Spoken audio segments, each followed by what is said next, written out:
Good afternoon, everyone. Anyone writing Pol Science test here? No one.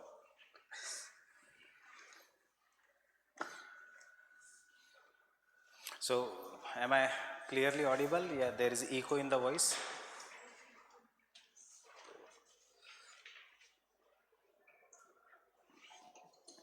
So, welcome to the first lecture of geography. Our course got delayed because I was not feeling well, and even I am not today 100% fit, but still, we'll start with our classes. So, this course ideally should go for 4 months. It will take 4.5 to 5 months. So, I am warning you first because the optional is huge. It is a very big chunk of the syllabus, and this year I will try to cover it by 4.5 months. So I'll make you free by the end of the somewhere around September end or October end ke aspas I'll make you free. Then after that we'll be meeting for the GS crash course just for some 3-4 means around 7-8 days before your preliminary examination. That is a part of our geography foundation itself, where we completely revise all the subsections of the GS. It had started well this year, but again due to health I had to cancel it after taking history and some part of current affairs. But you can, there are some of the students who attended that, and we could cover modern Indian history in 3 days, etc. So the idea is why, because you will be writing the answers of geography optional only if you clear preliminary examination. Otherwise there is no chance of doing the getting the benefit of optional. So, and looking at the past 2 years of our syllabus, prelims is becoming very dicey. I am more afraid of prelims than the main examination, because even this year, pata nahi, the students who are were least expected, उनके scores हैं 114, 115. जो rankers हैं उनके scores are around 95, 98, 102. So you don't know where the cutoff will go. That is why how the prelims have become dicey. I was talking to a person, score is good, but CSAT is 65. How much is required for CSAT? 66.5. So this thing should not happen in your preliminary examination. So we will work on that, but first we'll look at the geography optional here. How is the geography optional different from GS? Most of the part of the section A, paper 1 section A, is similar to your GS. We'll look at the syllabus in detail today after some time. And then section B is totally new. You must have not heard about the section B in your daily life. I'll just take simple example of how to study the section B and how the section B is interesting. Then when we come to the paper 1, there is no clear-cut demarcation between GS and geography, because some of the questions of geography optional are easier than GS ka questions which come in your geography, and some of the questions of geography GS are directly taken from the past year questions of geography optional. For example, last year's GS question, India's interest in the Arctic, it is 2012 ka repeat question. The importance of cryosphere in GS last to last year, it is an again 2013 ka repeat question. So there is no clear cut demarcation between geography in paper 2 and GS. Most of the areas are more or less similar. The only difference is we have to go into detail. Now, what is the difference between a person who is studying GS and person who is studying optional? When you are studying GS, you should know 150 to 200 words of that related issue, and you should be able to write in points. When you study as a scholar, that is scholar matlab as an optional, because optional means around postgraduate level, not exactly postgraduate level, but a honors level. When you write any answer on the optional, the same 150 points wala funda will work, but with the name of scholars, and arguments. That is what is required. For example, when you say earthquake in geography GS, you will write about the plate tectonics, you will write about different things. In optional, you will start with any geophysical phenomena is an outcome of structure, process and time. मतलब ये W.M. Davis, who will be our most important father figure in geography optional, his W.M. Davis, his statement you will have to work on. Means you have to work on intro, conclusion, you will have to work on diagrams, and if you do the optional very properly along with the classes, you will be able to score well in the optional because this optional is highly vast. It is very huge optional. It is not easy. It is not small. So those who are having double minds ki nahi, I can easily read it in 2 months and cover, nahi, this is not for geography, this is not for pol science, this is not for pabad, no, this is not for sociology. pabad ke liye thoda bahut bhi ho sakta hai, but this is not for sociology. These are the optionals, 3 optionals where you have to work. That is why the darling optional of nowadays is anthropology, where you can finish in 2 months. Fine. But such optionals are the optionals which become favorite. They are more like a celebrity who becomes favorite on social media, works for 2-3 years, and you never know when your chance comes what will be the returns. These are the optionals which will give you good returns over the period of time, but with a difference. A pol science student, you will be discussing with your friends, will say 300 to 310 is average mark. Geography student will say 280 to 300 is a good mark. Getting the difference? This is average mark, this is good marks. The topper here can cross 350. The topper here will have to struggle to make 322. So where then, why should you take the optional? There are 2 reasons for this. One, you will be guaranteed of clearing the preliminary examination if you study the optional very properly, because that still today the largest number of students who write the mains are from this optional. Why? Because maps, which students will find difficult, you will have to mug up. Environment ecology, which will have 15 to 16 questions, you will have to do in detail. Fine. Then economics ka some portion, world economic geography, that is nothing but economics ka some portion you will have to do in detail in the optional. Whatever the schemes that will come, right from agricultural schemes, right from green revolution, blue revolution, till Sagarmala, Bharatmala Pariyojana, all this are a part of geography optional. That is, it is highly related to current affairs. And why do students don't score marks? Why there are so many failures? Why your student friends must be advising you not to take this optional? There are 2 things. If there are 100 people in a crowd versus if there are 10 people in the crowd, where will the failure be more seen?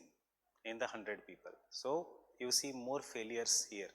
That doesn't mean you have chosen a wrong optional. That is, there are more failures here, because when you go and write the mains in the UPSC building, first there are 5 floors in the UPSC building. First 3 floors are for all other optional. 5th and 6th floor is for geography. Getting it? That is, the large number of students are writing it, and therefore competition is very high. So you will have to work very hard. Even today, if you are not ready to work very hard for this optional, change your mind. Fine.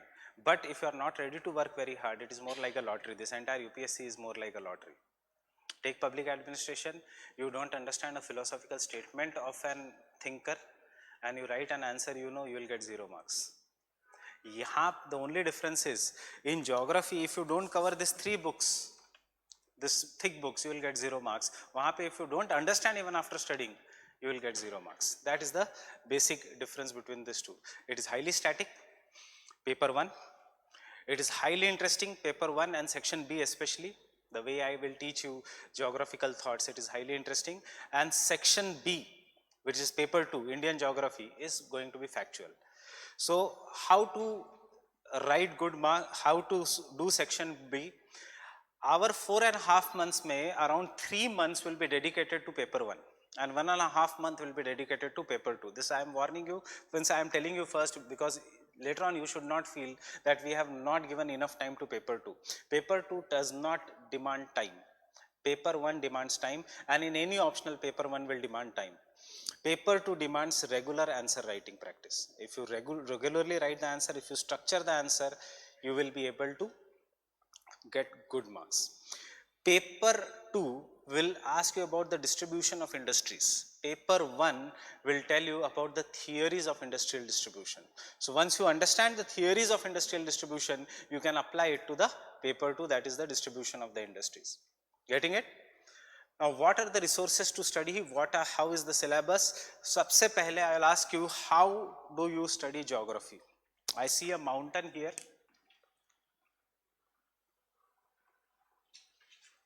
and you are going to study this mountain. How you are going to study this mountain? Not geomorphology. How you are going to study this mountain? Leeward side, windward side. What you'll see in geological time scale? कब बना हुआ है?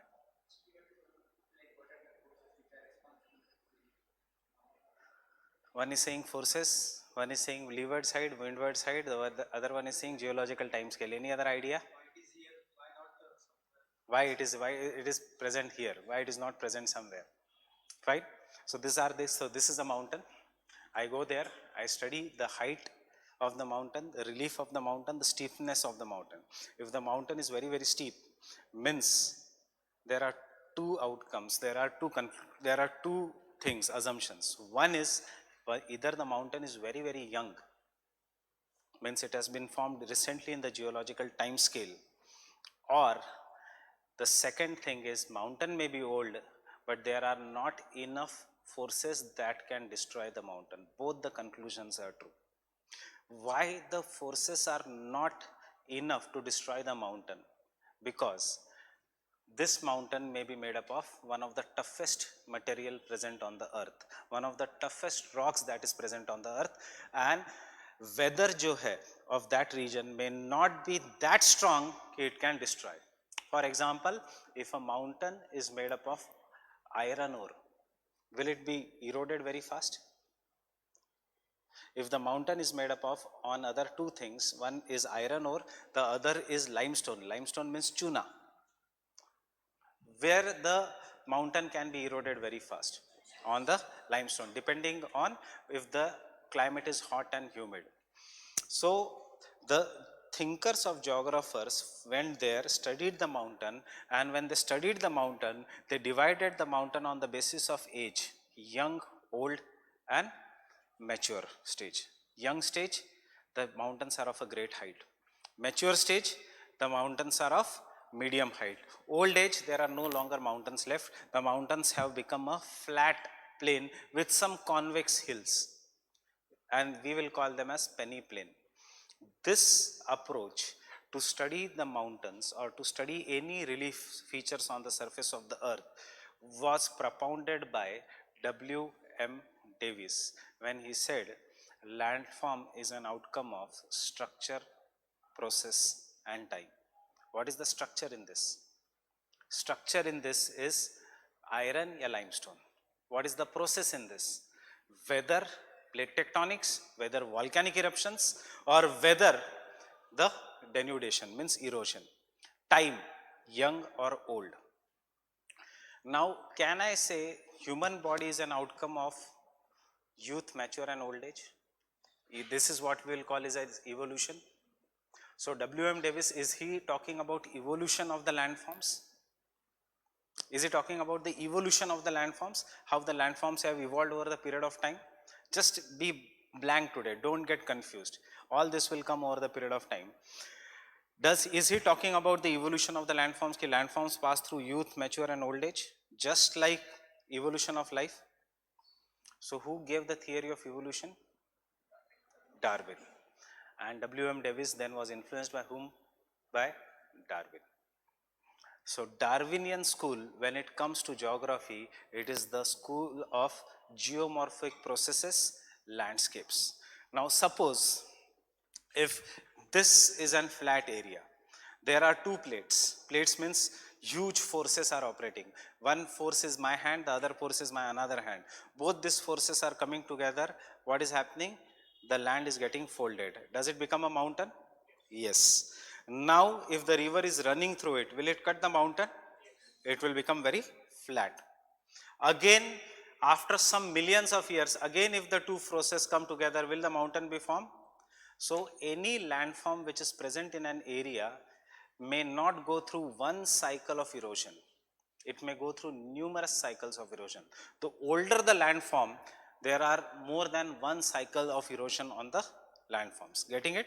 What do you mean by cycle of erosion? Mountain has been formed, destroyed. Again the mountain has been formed, destroyed. So older the mountains, there will be more and more cycles of erosion. This more than one is poly. So polycyclic relief features we are going to study in geography, in geomorphology on the surface of the earth. So how this polycyclic relief features will be formed? Not just about mountain, it can be about anything. It can be about mountain, it can be about plateau, it can be about plains. So whatever that is generally very old or which has been highly eroded becomes a flat plain. Fine. Who is going to erode the mountains? Rain, sunshine, wind. So these forces which act on the mountains are known as an or any landforms are known as an external forces. Or can I say this exogenetic forces are coming from the atmosphere? Fine. While anything that begins the mountain, brings the mountains, this forces which cause the movement of the plates. In my GS also I say we are now floating on the boat which is coming to the north. India was placed near the south pole, it is traveling to the north. Even in your daily life you know that the Himalayas are being formed due to upliftment. So who is moving India? India is being moved by huge convectional currents, by very warm convectional currents which are present below the surface of the earth. Extreme high heat, 6000 degrees Celsius of temperature is there if we go below the crust, that is below the 30 kilometers. It is so hot that entire earth is like a jelly. And this entire earth which is like a jelly, when anything is warm, when you boil your tea in the morning, does that liquid come up? Why? Because hot air tries to rise up. As the hot air tries to rise up, it generates convectional current. So the warm air rises, it reaches a certain height. After rising up, it becomes cool. आपके बर्तन में से from your teapot it goes up, it becomes cool. Because it becomes cool, it becomes denser. Means the spacing between the molecules decreases. Because it becomes denser, it becomes heavier and it tries to come down. Fine. So similarly, convectional currents are present below the surface of the earth. All the laws that operate on the surface of the earth also operate below the surface of the earth because laws are universal. Getting it? So all these convectional currents which generate on the earth, below the earth, this cause movement of the plates, huge bodies. They can be made up of continents, they can be made up of oceans. These are the plates, and these plates will cause movement of the earth. Getting it? Everyone? अब plates में crack है तो the आग or that fire can come up. Volcanoes. If the plates move, earthquakes. If the plates move below the water, tsunamis. Fine? So this initial part is the part of the landforms, but because it is optional, there are some of the theories regarding. So the first person who talked about was Penck. Now Penck said any landform will go through youth, mature and old age. Fine? Older, it will become flatter or steeper. What it is? Flatter. Younger, it will be more steep. Fine? So older the landform, it will be flatter. But zaruri nahi, many people started studying the landforms and they saw the older landforms are also of a greater height. Are we on one of the oldest landform right now? Yes, this Rajendra Nagar is located on the Aravalis. This Aravalis was once upon a time as high as Mount Everest, where you are. On this landform, this once upon a time was as high as Mount Everest. Today, maybe after the class, आपका ध्यान जाएगा, that is when you walk from this signal to Agrawal Suites, there is steep. When you walk on the Shankar Road, it is more steep. Why? Because you are on one of the oldest fold mountains of the world, जिसका height has been reduced. And it has become more or less flat. If you go near the president's house, it is more steeper. That is Raisina Hills is located at the top. So this is what has happened to the Aravalis, time. But if you go to Mount Abu, in the same Aravalis, in Rajasthan, the height is great. Why? Because the rocks are tough. The rocks being tough, they have not been eroded. So not always Davis was right. So because Davis was not right, came the next thinker who said that the landform does not go like human life, youth, mature and old age. Landform depends upon what the structure of the landform is and what is the process operating. If the exogenetic process is operating, the landform will be flat. If the endogenetic process is operating, the landform will be steep. mountains, and if this both are balancing, the landform will be uniform. This is the most difficult theory in geography, and we will call this as the model of Penck. Now, if you ask your seniors, generally कोई भी Penck पढ़ के नहीं जाता. Generally, nobody studies the Penck. Why? Not because it is difficult. Not because it is difficult, but because it is written in German, and all the words are German. So instead of youthful stage, we will call the word Gunde, Abste Gunde, Elvet Gunde, Offste Gunde. So that is why we will find it difficult. But if you look at the, have you bought the past year papers? Show me. See, generally buy this. I prefer this. Don't. There are numerous publications in the market. Buy New Ishalga past year papers, and you will realize one good thing, that in geomorphology, questions are always repeated. No new question comes from geomorphology. No new question comes from climatology. One question may come from current affairs in oceanography. So section A of your paper, of your syllabus, even if you prepare all the past year questions, then you are 100% sure that you will be able to solve most of the questions. Kabhi bouncer comes like 2017, that is the pseudo volcanic features. Nobody knew about it. But if you ask the students in 2000, I guess you know how is the optional paper? Optional paper is divided into section A and section B. There is one question number 1 and question number 5. Then question number 2, question number 3, question number 6, question number 7. Fine?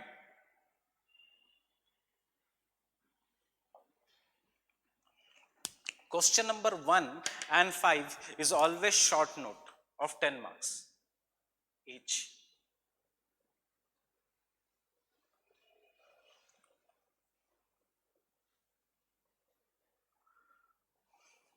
First, understand how to solve the paper. These are 5 short notes of 10 mark each, 1, 2, 3, 4, 5, and these are 5 short notes, and always it is written question number 1 and 5 are compulsory, and out of remaining how many questions? 6 questions. You have to choose any 3 with at least 1 from each section. Means once you write question number 1 and question number 5, you can choose 2 from here, 1 from here. You can choose 1 from here and 2 from here. Right? Depends upon whatever it is. But if you want to score good marks in geography optional, the best is to choose 2 from section A and 1 from section B. Why? Because you will find core geography here. Getting it? You will find core geography here. Core geography, landform, relief features. What you will find here? Question: examine the population distribution of the world. Examine what is the scope of renewable energy in the world.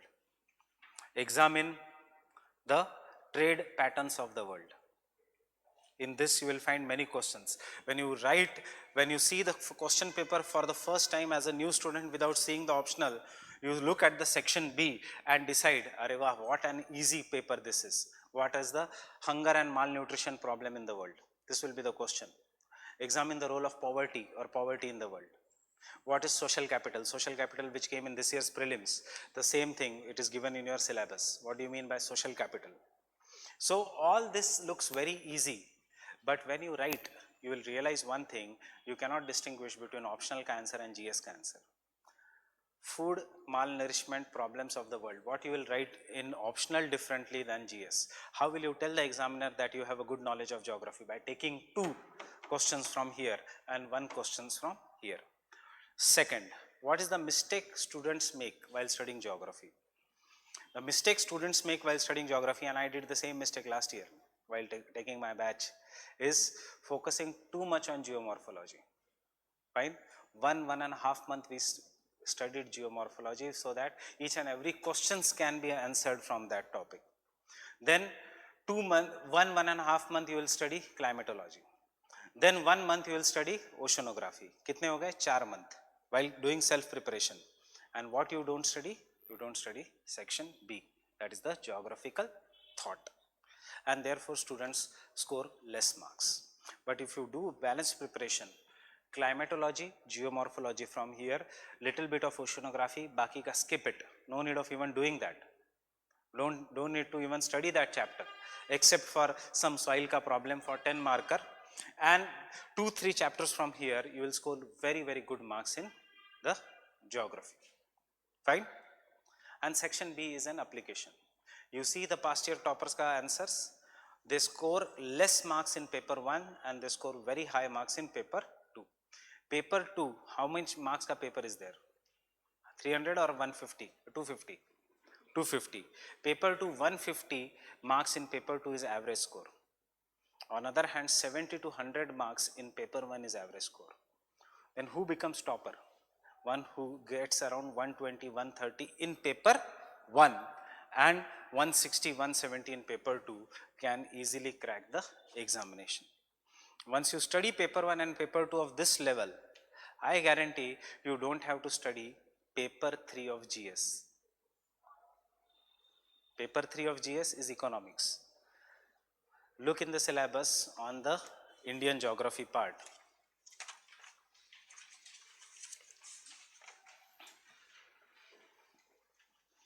Chapter number 3, agriculture, paper 3, GS 3, all is as it is.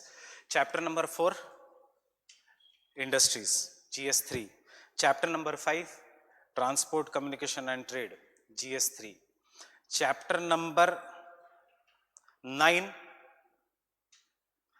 Indian federalism, states reorganization, emergence of new states, polity, regional consciousness, interstate issues, some part of social issues, international boundary of India, related issues, cross-border terrorism, India's role in world affairs, internal security. So this is the overlap of GS in mains. Getting it? And chapter 10 of your syllabus is nothing but what entire all these 9 chapters are saying. We don't study chapter 10 separately, it is all covered in the 9 chapters itself. So to score, no matter what you are doing GS, you are doing pol science, you are doing sociology, you are doing geography, any good student should first know what his syllabus is. Otherwise you will be reading Hindu unnecessarily, of the columns which are not even in the syllabus, and then you don't know what is the syllabus. So sabse pehle ye syllabus ka copy, always keep it with yourself. Second, always keep the past year questions with yourself. Third is, whenever we finish a topic, look at all the past year questions that have come and try to restructure, make the answers for that and get it checked from me. What are the diagrams to be included? What are the definitions to be included? What the introduction should be? What the conclusion should be? Have a file of some 200-300 pages of your model answers ready, so that in the next June you should just revise the file and be prepared for writing the answer. Next June you should not touch the notes. Next June you should not touch big books. Fine? If you touch big books, you are behind the race. Because who will be competing with you? Out of 900 students who are writing, who are going to get selected, 500 will be already selected students. Fine? So your competition really lies between the rest of 500. This year's topper was IRS earlier. Fine? Last year's topper was IPS earlier.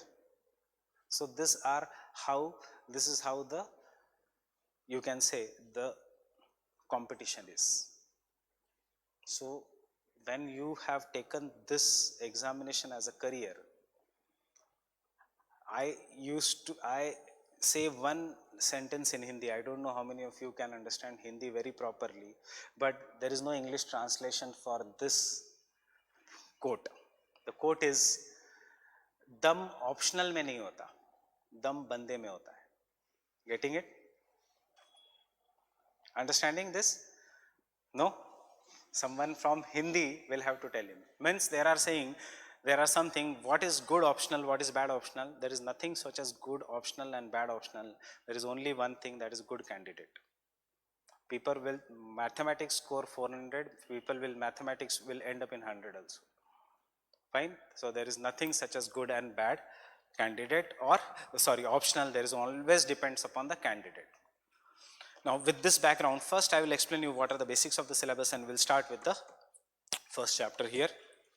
So first is the most important part, that is the geomorphology. Every year question number 2 generally is from geomorphology, and there is one question from question number, in the question number 1 short note is from geomorphology. So geomorphology at no cost should be left out, should be optional. It has to be done very properly.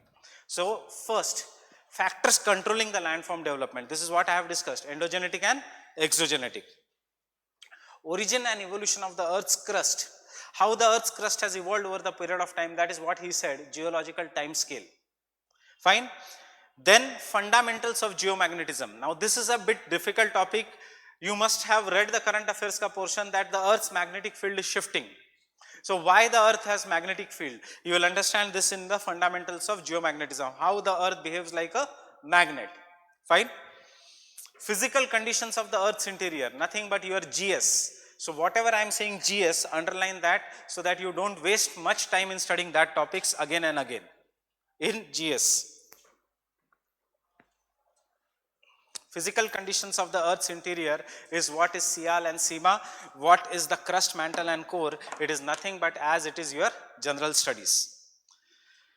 Geosynclines, we'll come to that. Geosyncline is one small theory, very easy theory. How many of you are from general studies? Have attended my first lecture of GS? May batch, no, in June batch. So you must have heard about Tethys Sea, a narrow, shallow sea between Himalayas. So Tethys Sea was an example of a geosyncline. What is a geosyncline? What is a syncline? Syncline means depression. When the depression is as big as the earth in the scale, but not very deep, it is known as geosyncline. So geosyncline, it is sometimes said that Himalayas came out of a geosyncline. Very easy theory. So not but a part of GS. Continental drift, GS. Isostasy, we will have a passing reference to it in the GS. That is how the forces of the earth balance each other. For example, if I take these two things now, and if I put, imagine this is a sponge. The weight jiska zyada hai, it will go deep. The weight jiska kam hai, it will float. So the theory of the isostasy says the oceanic crust is denser and therefore it is at a lower depth, and the continents, especially the mountains, are made up of the lightest rock and therefore they are at the greater height. This is what is the theory of isostasy. Where will we apply it in GS? We study this in GS to understand what are dam induced earthquakes. You must have heard last year, I was expecting the question this year, hydroseismicity. Palghar region of Maharashtra was facing frequent earthquakes. You will understand that through isostasy. Plate tectonics, GS. Recent views on mountain building, it is nothing but geosyncline is old and plate tectonics is new. So mountain building, when you write in the terms of plate tectonics, it is the recent view on mountain building. Volcanicity, earthquake, tsunamis, GS. And then comes the most tough part of optional. Once we do this and some of the subtopics, your optional is ready. That is the concepts of geomorphic cycles, W.M. Davis, Penck, L.C. King, landscape development and denudation chronology. What do you mean by chronology? Order. Chronology is time scale, order. What do you mean by denudation? Destruction. So does the denudation chronology, youth, mature and old age, is it not a denudation chronology? So that is nothing but the concepts of Davis and Penck. This is the foundation, this is the basement of your geography. If your Davis and Penk is strong, your question number 2 is ready. If your question number 2 is ready, you are 280 plus in optional. If your question number 2 is not ready, Savindra Singh is not going to help, neither any of the books are going to help, because whatever the 3 books I am carrying today, one is Savindra Singh, physical geography, one is P. Dayal, geomorphology, one is Thornbury, geomorphology. Where you will have to read these 3 books. And then rather than doing UPSC, I'll ask you to do PhD in geography. Right? Don't fall in love with the books. You are not here to gain knowledge, you are here to clear the examination. So if you want to ask me kaun sa book lena hai, I will tell you only 2-3 books. Rest of the things are in the form of printed notes from the standard books. No need of buying extra books. In fact, you concise the notes also. Apne notes itne ho jayenge, you try to concise them rather than reading new books through it. And then application of geomorphic cycles in the terms of channel morphology. How the river channel looks like, difficult. Erosion surface is easy. Slope development, how the slope develops, again it is an applied part. So all these parts which are there, that is the concepts of geomorphic cycle, landscape development, denudation chronology, channel morphology, erosion surfaces, slope development, this is a single topic. It will require 6 to 7 lectures and utmost concentration. So those who have the habit of watching online, they also come to the class during these topics, because what happens online, you cannot concentrate for 2 hours. It is human psychology. That is why 4th industrial revolution will still require human touch. World Economic Forum is also saying that, right? So why? Because somebody may call you, your WhatsApp will ring, you will then stop the video, pause the video, and that is the end. That is why whatever we have taught in the class came in the prelims, but the results are different for 2 sets of people. Those who relied on environment ecology online could not score very high. Unko yaad hi nahi aaya. And those who relied on the classes, the words were ringing: temperate alpine forest, valley of flowers. Temperate alpine forest, valley of flowers. The words were ringing. They did not mark Naam Dafa. They could mark only valley of flowers. So that is the difference. Fine. And then we come to easy part, jahan se never a question comes, that is the applied geomorphology, geohydrology, economic geology, and environment. Applied geomorphology, to understand the rocks, we study the rocks to understand what kind of minerals are there. We study the rocks to understand whether the rocks will be having coal or iron ore or petroleum. Fine. That is economic geology. We study the rocks to understand how is the spaces between the particles in the rocks. For example, if the spaces between the particles is big versus if the spaces between the particles is small, water can easily pass through. Yahan pe water will be less. That is geohydrology. And uska impact on the environment. But obviously, the only scope here will be short notes. Right?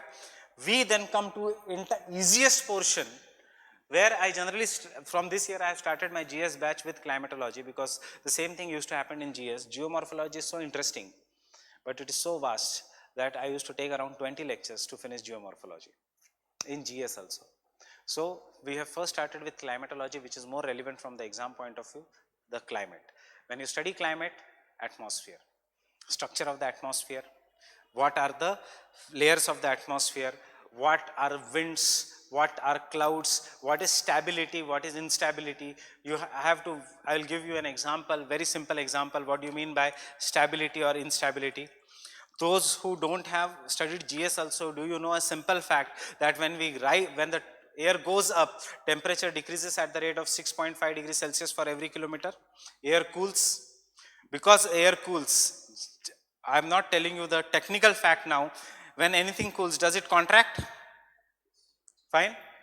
So imagine this is an air. This is the moisture that is present in an air. Fine. So as the air is going up, it is cooling. Because it is cooling, it is contracting. And what is happening? the level of moisture is increasing. If I increase it more, will the moisture fall down? Fine. So such air which rises is known as instable. Instable air is responsible for precipitation. When the air is having 100% moisture in it, I'm just making you familiar with the keywords. Fine. Don't worry about the complexity of the words. When the air is having 100% moisture, is the air having 100% moisture now? No. Am I adding any moisture to the air? No. I am not adding any moisture. I am just reducing uska water holding capacity. Now it has become 100%. इससे ज़्यादा दबाऊंगा, if I press more, will it fall? So such air which is having 100% moisture is known as saturated air. How do you identify saturated air? Go out, today's climate is saturated air. There are clouds in the sky. If the air is further made to rise up, it will give precipitation. Fine. When does the air rise up? When it is heated. When does the heat occurs? During the daytime or during the night time? Daytime, generally in the afternoon. So in the afternoon you had showers? Today? That is the answer.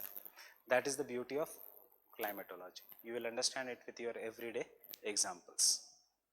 Fine. So till the time I say only optional, बाकी सब GS में है. Temperature and pressure belts of the world will start in the June batch on Thursday itself, the same topic. Fine. Heat budget of the earth. This is not in GS. This is only for optional. Atmospheric circulation, that is winds. Fine. Atmospheric stability and instability, that is what I have told you. Atmospheric circulation GS, atmospheric stability, instability GS, planetary and local winds GS, monsoon and jet streams GS. What is the difference between winds and jet stream?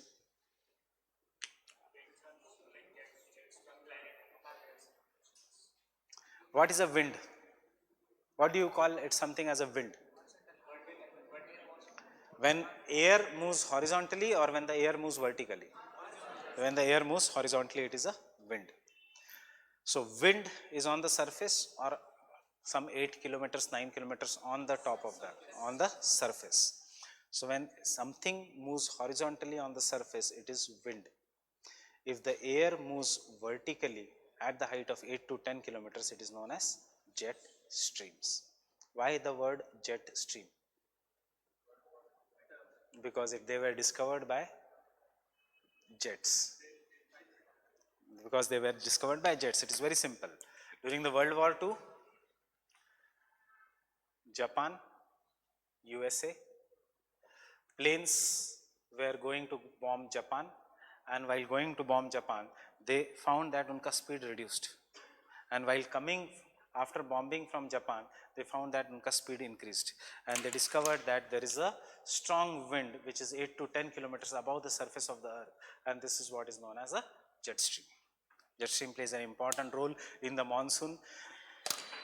Whatever what is happening nowadays, it is all an example because of the influence of the jet stream. If you read yesterday's newspaper, they have, I don't remember whether it is today's or yesterday's newspaper, where is the news कि monsoon has covered India within 4 days.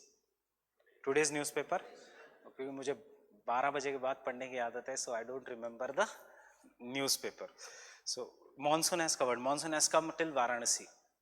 But after coming till Varanasi, the newspaper is saying, but this is not hope, because Delhi may not get rainfall for another 20 days from monsoon. Why?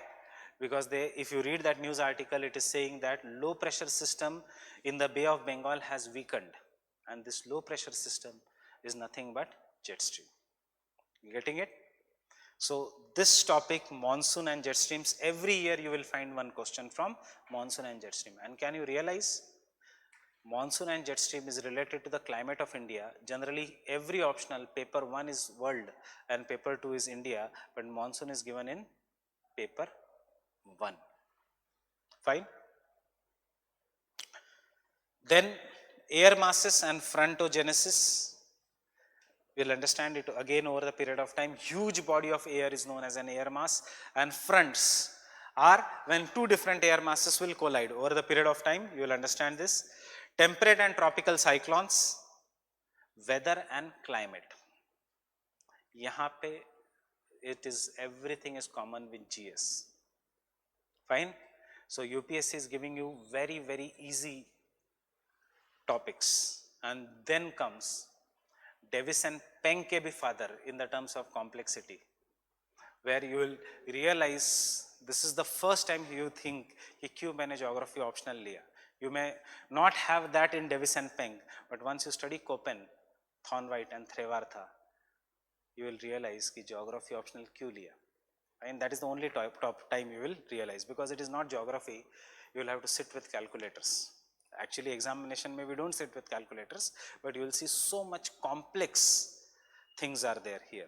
Because what this Köppen, Thornwright and Trevartha, these are three different climatologists who have tried to divide the world climate into different types, and उसमें सबसे difficult is Thornwright. Why? Because he has 126 different types of climate. That is, he has divided the world climate into 126 subtypes. So question comes, write a short note on Thornwright's climatic classification. Are you expected to write 126? Impossible. You will not be able to realize. So this is where trick comes. If question number 2, geomorphology, and question number 3 is having one, there are sub questions, and if one question is on Trevartha and Köppen, you should grab it, write it. But if one sub question is on Thornwright for 20 marks, skip it. Uthao yahan se do. This is how you have to judge in the paper. Getting it? If question number 2 you have to attempt at any cost, that is geomorphology, very easy. Question number 3, if it is Thornwright, and generally UPSC has not asked Thornwright. UPSC will ask you a comparison between Thornwright and Köppen. UPSC also knows what is difficult, right? Hydrological cycle we study in environment and ecology, not in GS also. And global climate change, role and response of a man in the climatic changes, applied climatology and urban climate. This I have discussed even in the June batch of the GS, climate change. The same topics, but only thing bit with theory. Fine. Global climate change. What do you mean by climate change? Anyone, what do you mean by climate change?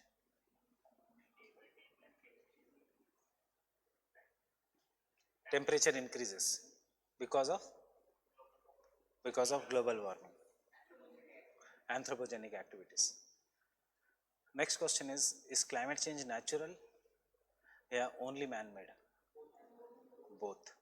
So here you will have to study previous climate changes which were natural, compare it with role and response of a man, that is anthropogenic climate change. Fine. So this topic, global climate change, is not your GS ka simple topic, because wahan pe we don't deal with the natural climatic changes. We deal with only the artificial climate, that is man-made climatic changes, but that is we will deal with only the role and the response of the man. But here we will have to do with the Wilkinson cycle, will have to do with the natural climatic changes also due to volcanic eruptions, due to Pleistocene ice age glaciation, etc. Applied climatology. What is applied climatology? You must have heard about green buildings. What are green buildings? That will release less carbon dioxide, that will absorb more, that will be less heated. So the application of climatology to your daily life, that is what is known as an applied climatology. One aspect of the applied climatology was in your GS this year in prelims, that is stratospheric sulfur injection. That is all is the applied climatology. Getting it? Urban climate, urban heat island. It has been your past year GS paper question also, and it is also in the optional.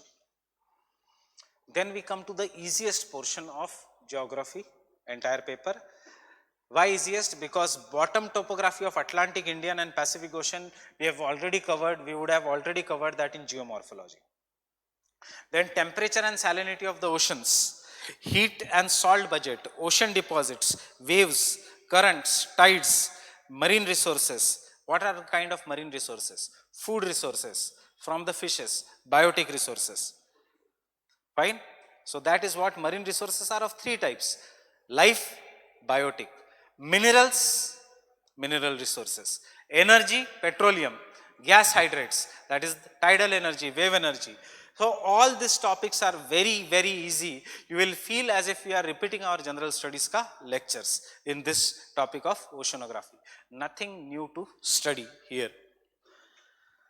Coral reefs, coral bleaching, sea level changes, law of sea and marine pollution. Everything is GS except the theories of coral reefs. So what is extra here is theories of coral reef formation. Getting it? Question. Then next chapter 4 and 5 are your environment and ecology in prelims. So if you do this environment and ecology for prelims very properly, you will be able to solve this. Genesis of soil, how does the soil originates? Classification and distribution of the soils, only optional. This is very complex, because what happens is, because this is in the paper 1, you are not going to study classification and distribution of the soils of India only. You are going to study it of the entire world. And when you study the entire world, complexity increases. Soil profile, A layer, O layer, B layer. Soil erosion, open-ended topic. Degradation, conservation. Fine. Factors influencing world distribution of plants and animals. What will be the factors that influence the world distribution of plants and animals? One of the factor is climate. Other factor is soil. Mount Everest, do we find life? No. Where means big plants? No. Why? Climate is very harsh. Can we do agriculture on Mount Everest? No. Why? Because the climate is harsh. We don't have any soil. So this are again an open-ended topic. That is the factors which influence the distribution of. Same thing will apply to the animal and plant. Now take an example. Why zebra is found in Africa? Why zebra is naturally found in Africa? Do we find zebra in India? Tall grasses are there in Africa. So what happens in the tall grasses? You are right, you are going in the same direction, but see, African climate is it hot or cold climate? It is generally hot climate. And in the hot climate, two things are necessary for plants or for life: heat and humidity. African climate is hot, but it does not get heavy rainfall. So whatever the rainfall that falls, it is not sufficient for trees to grow in that region. So trees do not grow in some regions of the world. But that rainfall is more than enough for grasses to grow. So the grasses will grow very tall, 12 feet, 6 feet, 12 feet. This will be the height of the grasses. But African summers are very, very hot. And therefore the grasses in the lack of water may die in the African summers. So what the grasses do, or what the plants do to survive hot climate? They will stop the loss of water. How do they stop the loss of water? If this is the leaf, they will roll the leaf and make it into thorns, cactus. Fine. They will conserve excess moisture in the form of milk. Break aloe vera, break any of the cactus, you will find milk coming. What is that? That is because they have to survive the hot summer season. So wahan ka grasses are going to be wiry, having thorns, having coarse structure. What is the difference between goat and cattle? Cattle can survive only on the soft grasses. Goat, antelope and deers can survive on the coarse grasses. Fine. So goat farming is the new business in India, not in geography optional. It is a GS ka topic, animal rearing, economics of animal rearing, GS3. This region of India is drought prone. Maharashtra, Telangana, Rayalaseema, Karnataka, it is have, and now even Tamil Nadu. Tamil Nadu ka drought is more like a man-made drought. Fine. So this is a drought prone. In the drought prone regions, government agriculture is in crisis. There is no irrigation. So most of the farmers are doing suicide in that region. Government has tried many times. What initially they tried?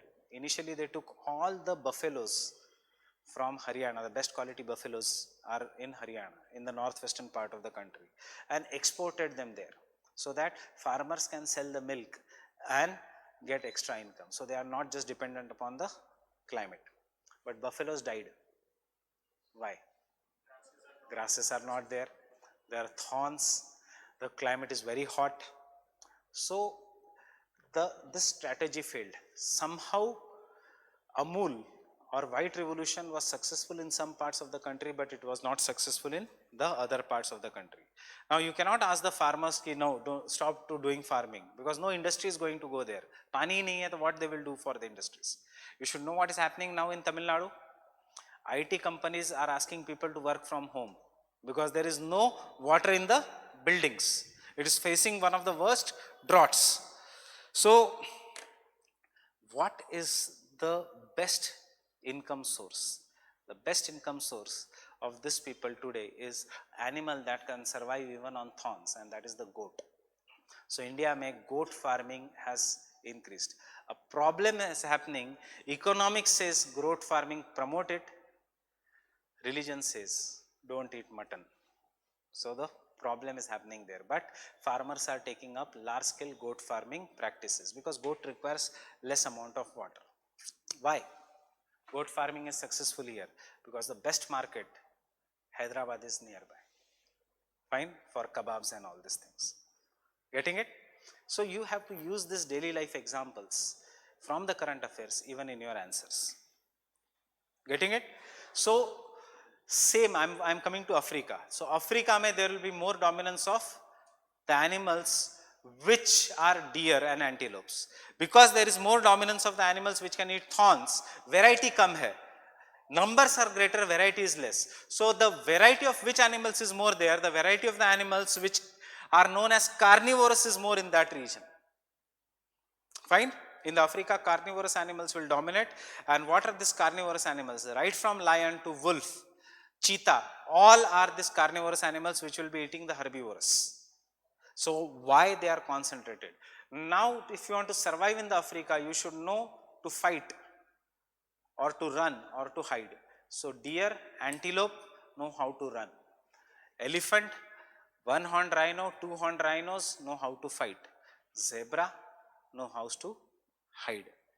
Giraffe cannot eat grass, so he has to eat tall leaves. So over the period of time, a normal horse-like animal, evolution, it has to always climb up, uska gardan hi upar ho gaya. Only neck has gone up. So this is the factors that affect the distribution of plants and animals. And out of all these examples, UPSC will ask you only this example which I have told you. It does not ask any other example. It asks the distribution of animals in the Ethiopian realm. Ethiopian realm means only Africa. Questions are very selected. They will not ask the distribution of animals in the polar realm. They will not ask the distribution of the animals in the tropical rainforest region. Even if they ask, answer is very easy, but they will not ask because you don't have content. Kya likhoge? In the tropical evergreen forest like Kerala, where there is heavy rainfall, forests are very dense. Forests are very dense, therefore only monkeys can survive. Your answer will end there. Fine. So you have to focus only on this part and mark this part as important.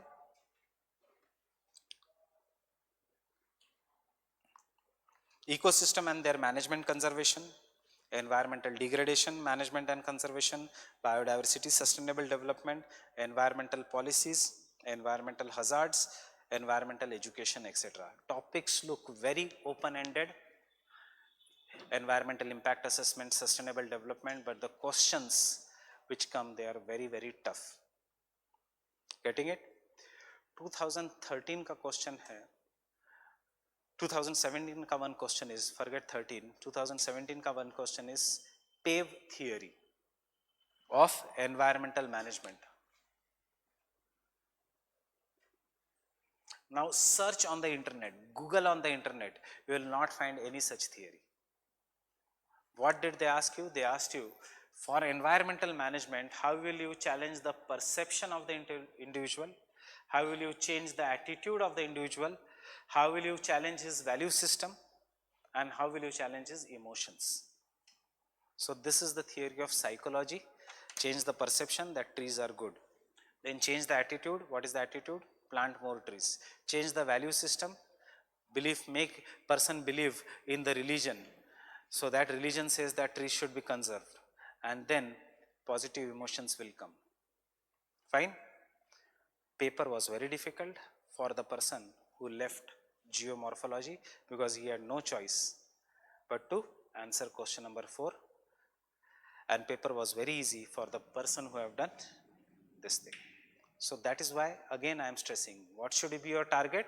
Question number 2 and 3. What should be your target? Question number 6 or 8. Why 8? We come to the most interesting part of geography.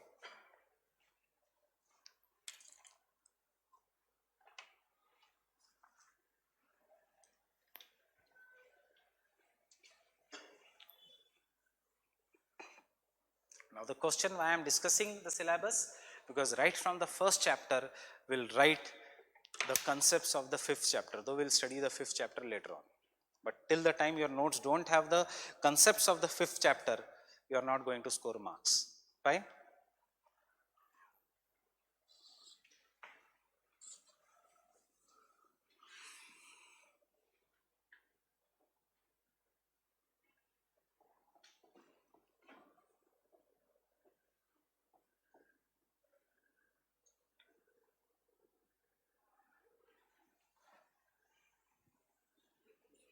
Have you heard about this debate in psychology or in child upbringing or something? Nature versus nurture debate. What is nature debate? A person is born with some genetic inherent qualities. So if he is born to a very, very intelligent parents, the child will be intelligent. Why? Everything is determined by the nature. If he is born to criminal parents, he will have criminal blood. If he is born to some average parents, he will be average. This is what is the nature debate. What is the nurture debate? They say nothing. Nature does not play an important role. A child of a criminal, but if he is taken out from that criminal family and brought out in very good surroundings, he can be the good citizen. And child of average person who can be given good education will become an intelligent person. So ऐसा नहीं कि Einstein का parents were as brilliant as Einstein. Getting it? So what do you believe in? Nature or nurture?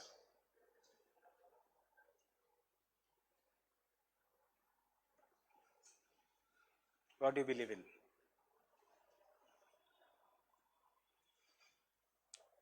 Which state you are from? Yes. Bihar. You? Haryana. How we can distinguish you? Tamil Nadu. Andhra. Tamil Nadu. Andhra. You? Uttar Pradesh. Karnataka. Is there any person who is having blue eyes, very tall nose in our classroom, which is having golden hair, just like any European? Why? Because we are born in certain kind of an climatic conditions, and therefore our appearance may change a little bit, but we will be having brown skin. There will be variation. We'll be having a specific height. We'll be having a specific mindset. Getting it? So what determines this thing? Is it the nature which is determining? Is human being stronger than the nature, or is the nature stronger than the human beings? Nature is stronger than the human beings. If you are saying everything is determined by the nature, you follow a school of geography which is known as determinism. Everything is determined by the nature. What job you do is determined by the nature. What is your attitude is determined by the nature. What will be your occupation is determined by the nature. What will be your outlook towards life, it will be determined by the nature. It is the most interesting part, but the most neglected part of geography, because the way here, the way here becomes totally different from geography. All the chapters of geography are technical in nature except for this chapter. So there were thinkers who said, people of the subcontinent of geography, geography ka thinkers, it is not my view. There were the people who said that the thinkers who said that the people of the subcontinent means our region, SARC countries wala region, to the south of them, are timid, short-sighted, dishonest, disloyal, not loyal, and are meant to be ruled by the foreign forces because they cannot fight. They can be controlled by anyone, and this was used by Europeans to come and attack the Asia, Southeast Asia. Why? Because they are having monotonous climate. Right from Punjab, Pakistan till Assam, you are having only same kind of climate in which the great plains are very, very fertile. Because the great plains are very fertile, there is enough water and the climate is very good. So people here do not have habit of working hard. Because the people here do not have habit of working hard, they are basically lazy. Because they are basically lazy, so they will not work in groups. Because of the fertile, why? Because you have to just sow and the ground gives it back in the terms of millions of tons of food grains. Because food is very much available, therefore population is extreme. Population density will be very high. Because population will be very high, there will be competition for resources, and because there will be competition for resources, there will not be a mutual trust between these people.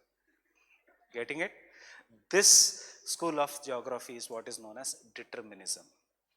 Person, it says, person who is on the hills, who always stays on the hills, Himachal Pradesh, Uttarakhand, they are always honest. Anywhere in the world where the person who stays in the mountains are very honest. Why? Because if they are not honest with themselves, one step and they are down, dead in the valley. So honesty comes inside them because they have to be honest in their everyday life.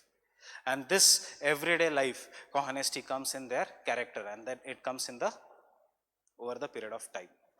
This school of geography says the person who is living on the coast, because he interacts with numerous people, trade occurs through coast, will always be open-minded. So Kerala ka Hindus don't mind eating beef. Uttar Pradesh ka Hindus may mind eating beef. Getting it? Why? Because there is always a confluence of culture. He will always be long-sighted. Why? Because he will always look at the sea, and sea mein end nahi dikhta, so uske thinking ko end nahi hai. This all school of geography is what is known as determinism. And this determinism ka school came from Charles Darwin. Charles Darwin ka follower, one was Davis, one was Ratzel. Ratzel was a person who said, just like what we require, as we grow, we require more food. Food will come from area. So as we grow in size, as our family grows in size, can I say our area ka requirement from where the food will come will grow? When you are as a student, one room is sufficient or one bed is sufficient. Will that be the same goal on your life after 5 years?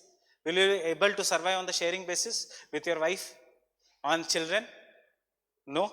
You will require 1 BHK ka flat, then as the children and the family will grow, 2 BHK, 3 BHK, this is how you will grow. He said, similarly, the state, W.M. Davis, a follower of Ratzel, went into geomorphology. Darwin went into geomorphology. But Ratzel changed the entire course of geography because he applied the theory of evolution to state, that means to a nation. He said that nation will grow over the period of time. And because the nation will grow over the period of time, it will require more resources. And because it will require more resources, what the nation is like a human being. And like the human being, every nation should capture the weaker nations, which are the neighbors. So Ratzel ka first law was, your first enemy is your neighbor. Getting it? So India and Pakistan can never be friends, because if the India will grow, Pakistan has to be weak. Then only India will capture Pakistan and bring in the resources. As the then, and if Pakistan is your neighbor, then this is India, this is Pakistan, this is Afghanistan.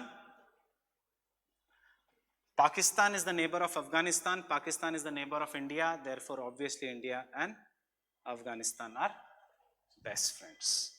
This is the theory which says the states should grow. And then India, if Pakistan comes as a part of India, who will be our next enemy? Afghanistan. And therefore, Ratzel, was the founder of a school of geography which is known as geopolitics. Unfortunately, Ratzel was also a political advisor to Hitler. And therefore, World War II started. Getting it? ये सारे concepts कहाँ पे है? Ratzel का one of the biggest disciple of the Ratzel was Semple, Ellen Churchill Semple, one of the famous ladies in geography. She was so much colonial in her interest. I am using the word colonial. She was so much colonial in the interest that she said what I told you, Asians are timid. Asians should be ruled. Fine? She said man is the dust of the dust. Of the dust. Dust kiska? Dust ka. Dust of the dust of Mother Earth. Getting it? So this school of geography which thinks that nature is supreme is what is known as determinism. And where did the first revolution for humanism started? What do you know about French Revolution? Where the idea of liberty etc. came? In France.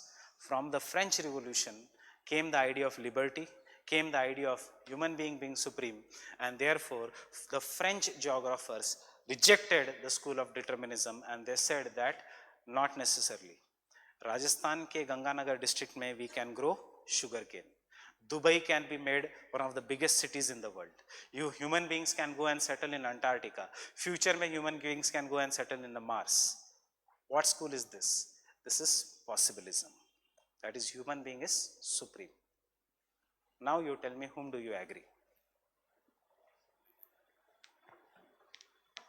It is very much required from tomorrow's lecture. Possibilism or determinism? Possibilism. Anyone who agrees here with determinism? You agree with possibilism. So you agree with possibilism? You are going to get 1 CR ka paycheck per month. But the only condition is you have to go and settle in Antarctica for your entire life. Will you go?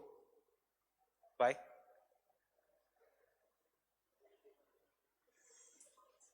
Because of harsh climate. Second choice is you have to go and stay on the Mount Everest. Possible? No. Why? Harsh climate. So the school which works today is neo-determinism. Neither possibilism, neither determinism. That is the neo-determinism. And what does this school says? This school says that nature behaves like a traffic light signal. जब तक green light दिया है nature ने, you can do development at any scale. But as soon as the nature shows you red light, you have to stop. Otherwise, nature will come back and affect you. Where are you going to use this? Climate change. This is how your answer should be. Link one chapter to another. You can do any scale of development, but once the nature gives you stop, then you say you have to slow down. And the neo-determinism inspired one of the biggest movement, that is what is known as the concept of sustainable development. Fine? So these are the three things which we study in chapter 5. If you want to score high marks again in geography, this 4 chapters should be your strong point: geomorphology, climatology, chapter 5, that is the perspectives in human geography, and the 4th chapter I will tell. Fine. So the schools of determinism and possibilism, this was one thing. That is, whether you believe in determinism, whether you believe in possibilism. So this is what, come to the syllabus and understand, this is what is known as point 3 of our syllabus: dichotomy and dualism in geography. Dichotomy, which school you are going to believe. Both are right. There are two ways of thinking. So dichotomy and dualism in geography. From the concept of neo-determinism came environmentalism. Getting it? The second thing which was going to study, which was the dichotomy in geography, was when you are going to study the geography, if this is the world and if this is India, how you are going to study the geography? You are going to study mountains of world. If you are going to study mountains, these are the young fold mountains, these are the young fold mountains.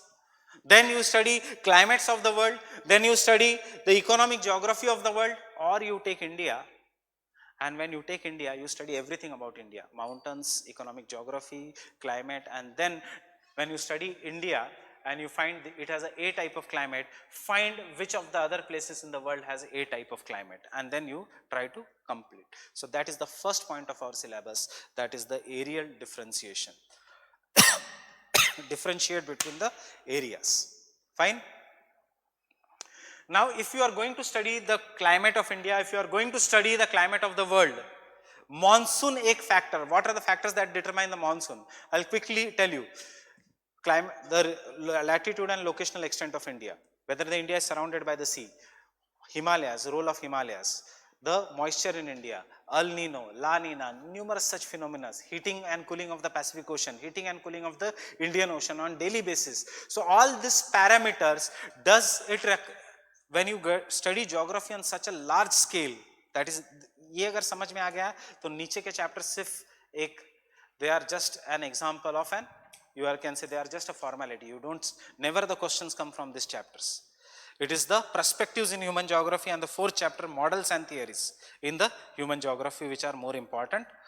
So when you study all these parameters, does it generate huge amount of data?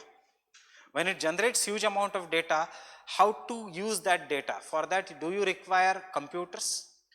When you are generating huge amount of data, when you are predicting whether the Indian monsoon is going to come to Delhi on 15th or 16th, you will require huge amount of data, you will require computer modeling, and you will require the help of computers.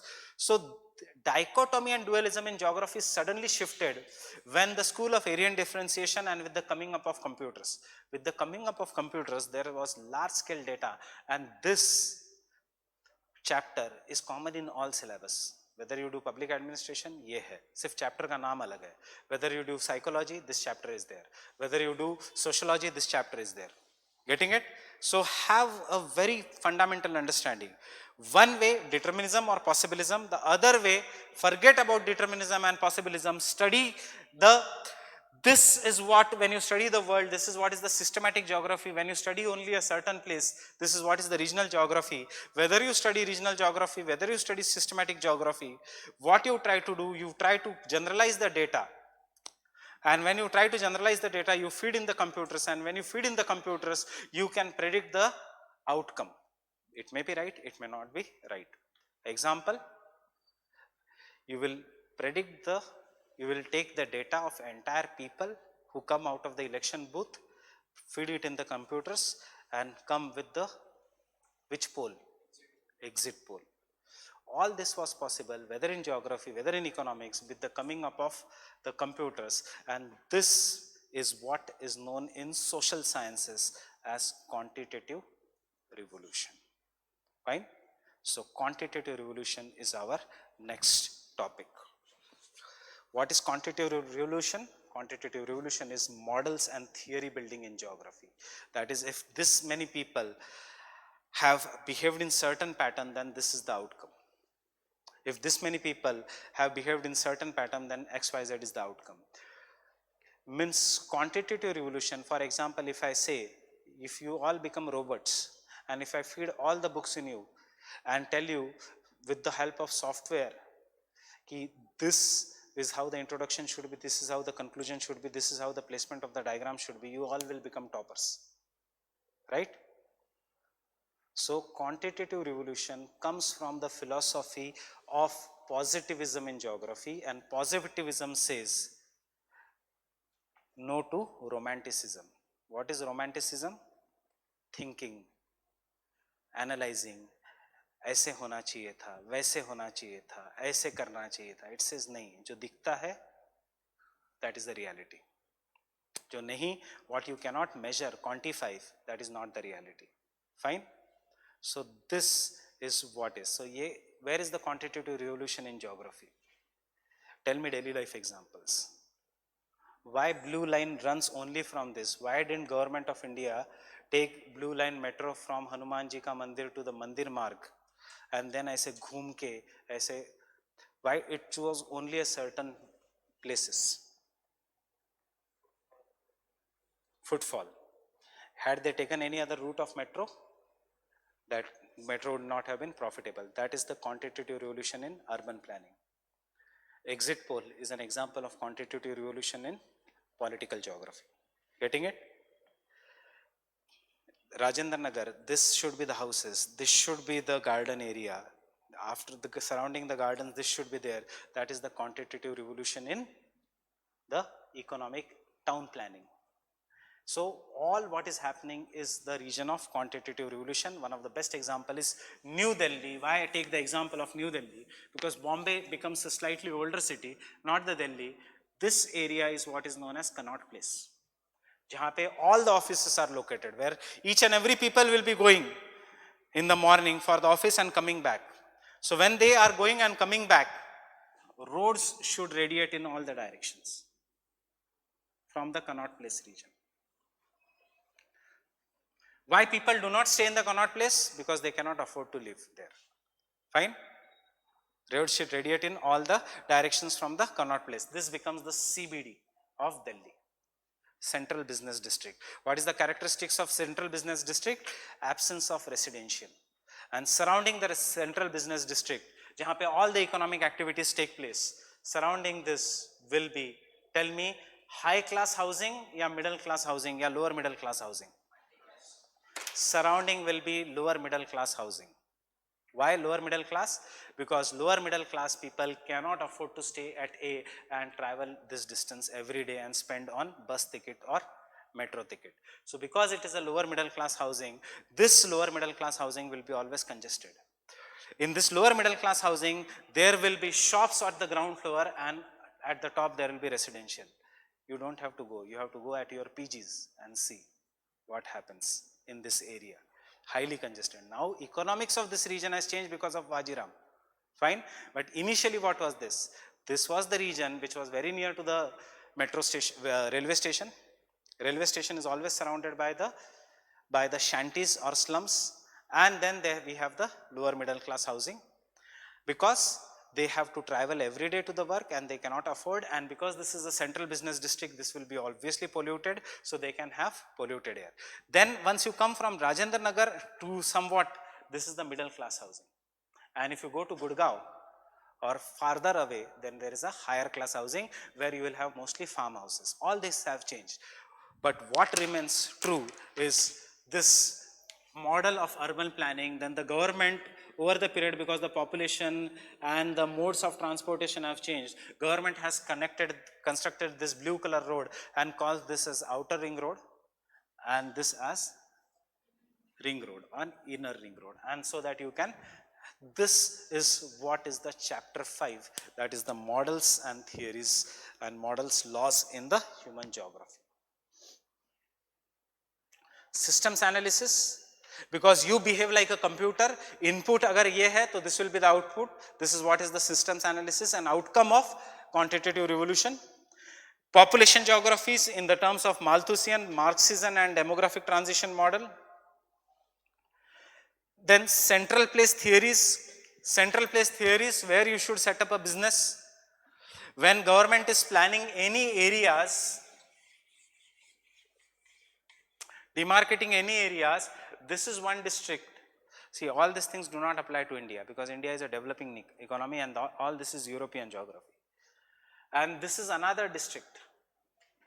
So this should be the way districts should be designed, or the districts or any places should be designed in an hexagonal manner.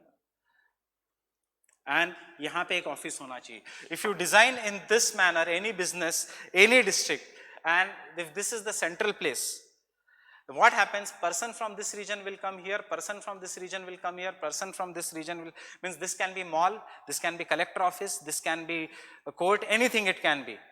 But person who is coming in the intersected region will have a choice of coming here or will have a choice of going here.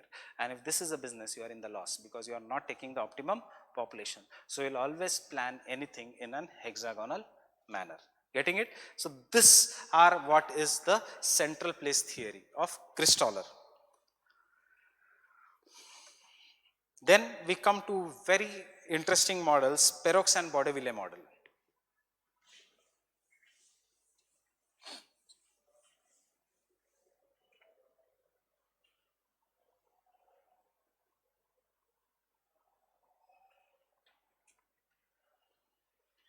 This one town is Delhi, this one town is Kolkata.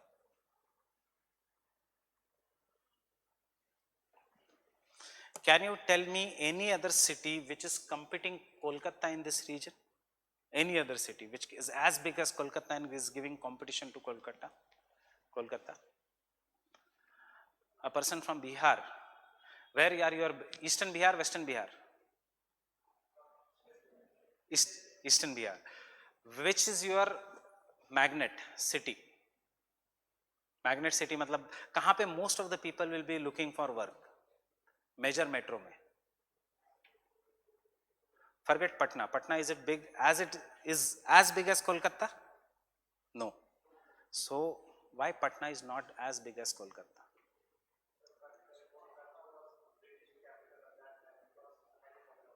So Kolkata was British capital at that time. It became developed, and once India became independent, it was so much well developed that person who wants a better quality of life rather than developing Patna will go and settle in Kolkata. Right? A person who wants a better quality of life rather than developing Varanasi, Lucknow or any other cities will come and settle in Delhi. Why? Delhi acts as a magnet. So what happens? Who wants a better quality of life? The one who is educated, one who is younger, the one who has skill set. Then only he will come to Delhi, he will go to Kolkata and have job. So what happens because of this? Migration occurs from this region to the surrounding cities. And because the migration occurs from this region to the surrounding cities, Bihar stagnates. What happens in Bihar? What is the classic case of Bihar? What is the classic case of Eastern UP? And to some extent Western UP, but Abhi that has been reversed. Classic case is young, educated, no longer wants to stay in villages. He comes and migrates from villages to the cities. Who stays in villages is females and very old people or children. And the person who does not find job anywhere, not even in his place, so he is a criminal, antisocial elements. Fine? So what happens? Biharis or Eastern UPs become developed individually, but the state stagnates. Fine? So this classic case is nothing but our model, Perroux and Baudeville. Because these are known as growth centers which will always attract, and more the growth center, it is harmful for the nation. Getting it? So that explains why Chhattisgarh, Jharkhand are rich in resources, but the states are underdeveloped. Getting it? Why? Because jitna zyada magnetic pool of the cities, utna rich people will stay there at the cost of backwardness. So they will use the areas only for exploitation, and that is the Perroux-Baudeville model. Then we come to the simple model, that is the von Theunen's model of agriculture location.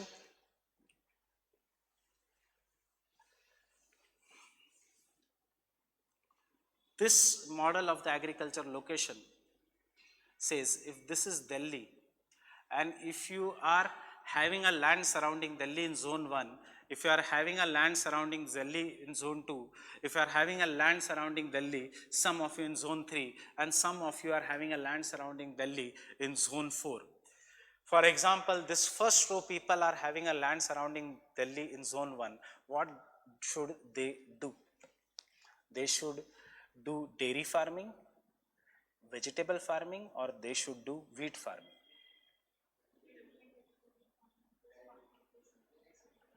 If in zone 1, if you start doing wheat farming, how many times you go into the market to buy wheat? Once in a month, 5 kilo ka aata, 10 kilo ka aata. If you are surrounding near Delhi, if your house is near Delhi, the cost of the land is very high. And if you are doing any business, the business should be able to give you that much returns. Fine. So in this region, you will grow perishable items, wheat, vegetables, which are daily required in the cities, every day in the morning on the breakfast table, so that people will buy.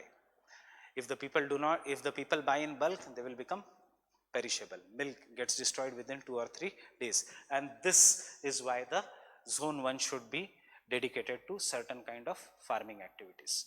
Zone 2 may, maybe you will grow potato, or any kind of an food crops which will require after 2-3 days. Zone 3 may wheat, and zone 4 may jawar bajra. Most important model, every alternate year one question comes, because this is having universal application. How universal application?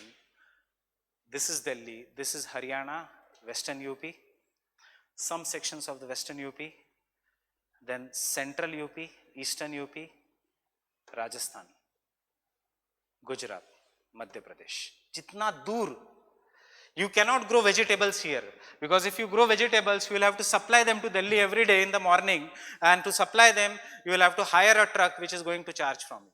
So you will go in loss. Getting it? So these are the theories. For example, von Theunen's agriculture model. Same theory is the Weber's industrial location. One of the important theories regarding the cities is the Rostow's model of growth.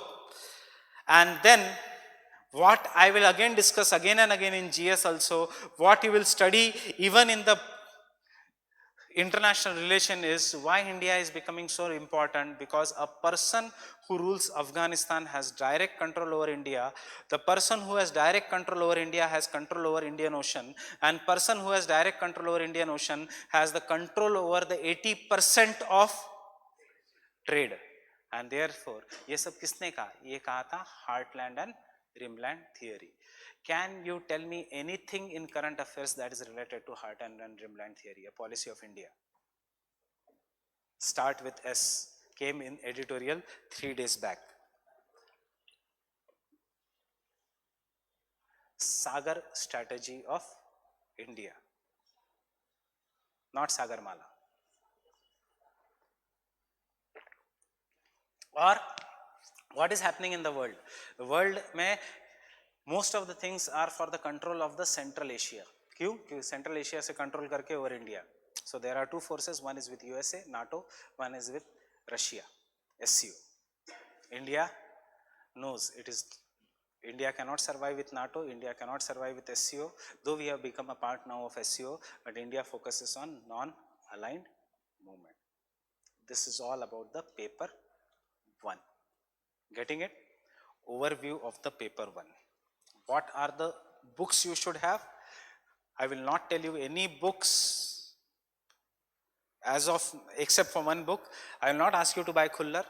जब Indian geography करेंगे खुल्लर लेंगे, जब human geography करेंगे Majid Hussain sir की book लेंगे. Fine. जब thoughts, there are 4 basic books. You should have physical geography by Savindra Singh, which you should buy now. Fine. Use it as a reference book. You should have Human Geography by Majid Hussain. You should have Geographical Thought by Majid Hussain, and you should have the Indian Geography by Khullar. But this all are the reference books, because if you think that you are going to read that book on your own and complete the optional, it is impossible. This is one optional which surely requires coaching. Getting it? because it is vast. And when you look at the physical geography by Savindra Singh, Thornwright is not there, Copen is not there, Davis is not there, Penck is not there, means questions jahan se aate hai wo nahi hai. So what is the option you are having? Your option is class notes or geomorphology by Savindra Singh, climatology by Savindra Singh, environmental geography by Savindra Singh, oceanography by Savindra Singh, fine, economic geography by G.C. Leong, not the GS wala G.C. Leong, a thick G.C. Leong ka book.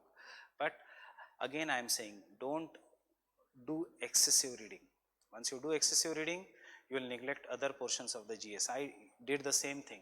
My geography is very strong because that was my subject in the preliminary examination. I used to do excessive reading. मतलब ये जो माजिद हुसैन, ये जो आजकल के बच्चे नहीं पढ़ते, any random question used to come in the preliminary examination from Majid Hussain. Geographical thought used to have 5 to 6 marks ka weightage. Geomorphology used to have 10 to 15 marks ka weightage, climatology, etc. And they used to ask any fact from any page. So old people who gave the optional, who gave UPSC before 2011 have very strong command over optionals. Why? Because it was in the preliminary examination. Fine, when there was no era of CSAT. And no notes used to suffice. Everything used to be from the books.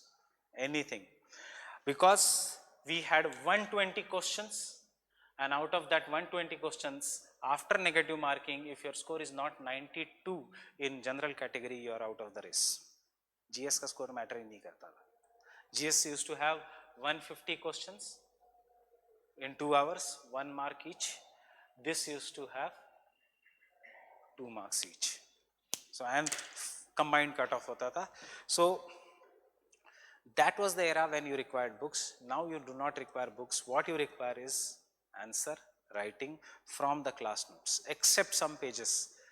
If I require anything, I will give you supplement of geography and I will give you supplement of Kurukshetra. I will ask you to buy that Yojana, that Kurukshetra, but try to limit the resources. Don't have a library of the books. You are not reading any book. Rather than have few books, read them again and again, and that is the secret of clearing this examination. Getting it? Not reading the books, not reading too many books, reading few books, but revising and answer writing. Fine?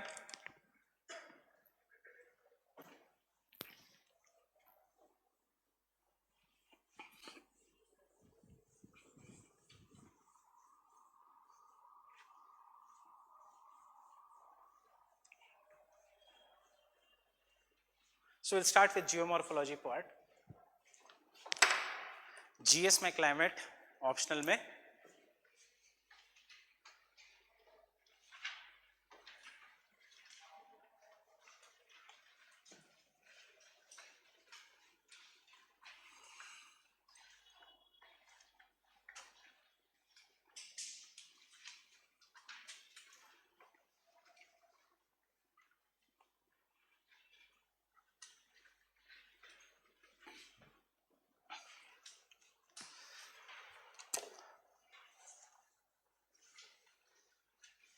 fine.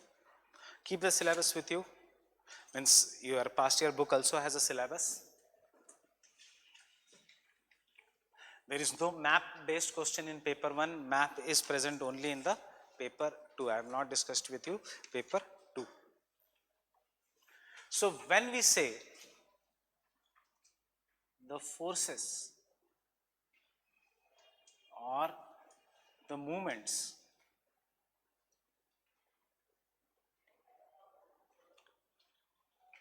that play a major role in shaping the earth in the form of mountains, plateaus and plains. Plains are always nearer to the sea level. What is the difference between the plateau and a plain? Plateau is a flat surface at a height. Plain is a flat surface nearer to the sea level. Mountain is obviously a convex or concave surface which is very, very steep. So there are two forces that play a major role,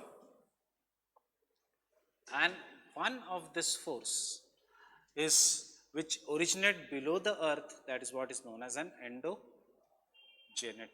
forces.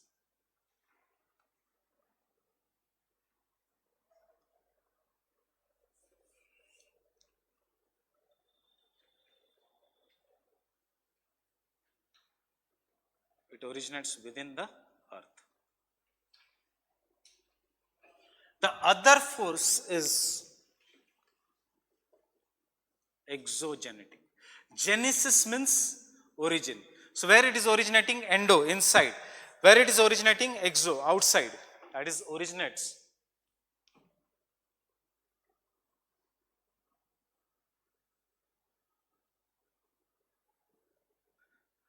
What is outside the earth? Atmosphere. What is up above us is atmosphere.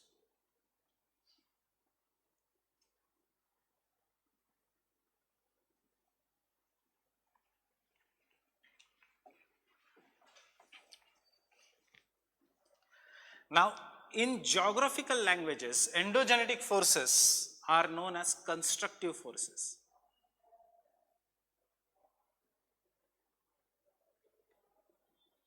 Again, listen to the word in the geographical language, not in the terms of humans.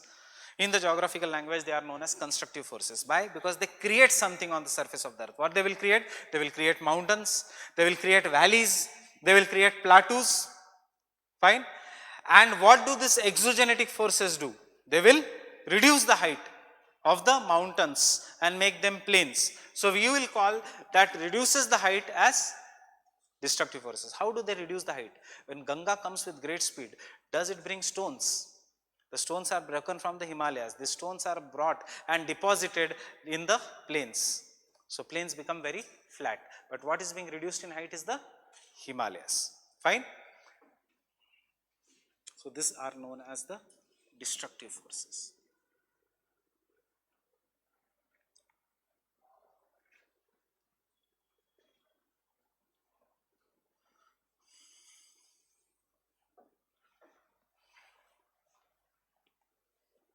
And these constructive forces are further divided into two types.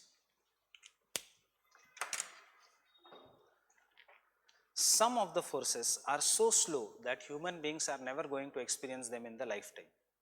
Which are very slow forces? So they are so slow. Himalayas, are their height rising? Yes. Himalayas is increasing in height by 5 centimeters every year. But do we feel the increase in the height? No. Did we see in our lifetime how did the Himalayas come up? Or for example, आज भी Indian plate is moving towards the north. That is, it is pushing to the Asia, and because of this, the Himalayas are being formed. ये जो Himalayas है, will it occur that suddenly one day you go to bed and next day you get up on the top of a mountain? Will it occur? Doubt hai? You go and sleep. It is a flat plane. Indian plate is moving upwards, and when you get up in the morning, you are on the top of a mountain. Aise hoga? No. So these forces, which are extremely slow forces, they are known as diastrophic forces.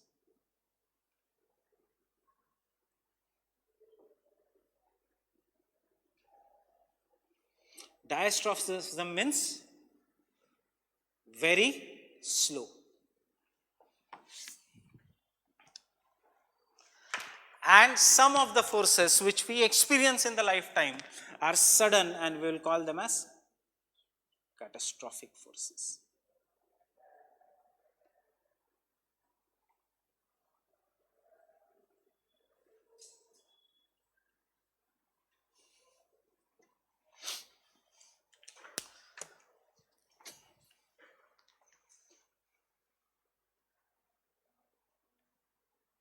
Fine. Now here comes a catch. How do we know that in the regions where there are Himalayas was once ocean? By the sediments. Himalayas are made up of sediments which are generally found below the oceans. There are some of the fossils of the fishes which are found on the topmost ranges of the Himalayas. Generally petroleum is found in below the water. कभी भी coastal region में petroleum मिलेगा, याद रखना. Petroleum is always formed below the saline water. But where was the first petroleum well in India? Assam, Himalayan region. Fine. One of the most important tree in the Himalayas is sea buckthorn. नाम है sea buck. Why? Because उसका cousin is found below the sea. In the regions of Haryana, if you go, or in the regions of Gujarat, if you go, if you see uska sand is very much similar to the sand that is found on the sea. That means this region was once a sea. So if you go and study this region properly, just like some people go and study history like this, that this they will go, they will dug up and niche city mil gayi to Hadappa, Mohenjo-daro it can be, and then they will come to a conclusion that yes, there was a civilization. Similarly, if you go and dug, or if you go and visit some place and if you find a city ke niche big river valleys, or if you find some, if you go in Rajasthan and if you go dug deep, if you go in Haryana and if you go dug deep, you will find ki there are evidences ki once a very big river used to flow through this region, Saraswati river, what we'll call this, Ganga, Jamuna, Saraswati. Why? Because when the river is flowing, it will have certain characteristics. When the glacier is flowing, it will have certain characteristics. All this is not required at now, but there are evidences that we can study. That is, maybe the past climate was somewhat like this. So this school, which studies very slow building up of the earth's crust, is what is known as diastrophism. Can I say that diastrophism believes in the concept that present is key to the past? Present is key to the past. How do you agree with Indian mythology that Dwarka is below the sea? Where is Dwarka? Krishna ki Dwarka. Indian mythology says it is below the sea. That is in Gujarat. And Gujarat mein there are evidences to show that the coast which was there, it has now gone below the sea. Getting it? So this was the coast, this was the sea. Today it has went below the sea, and we will call this mountain as Western Ghats. Getting it? So this school, that is the first law of geography, is the present is key to the past. By this school, we study diastrophic forces into two parts. One is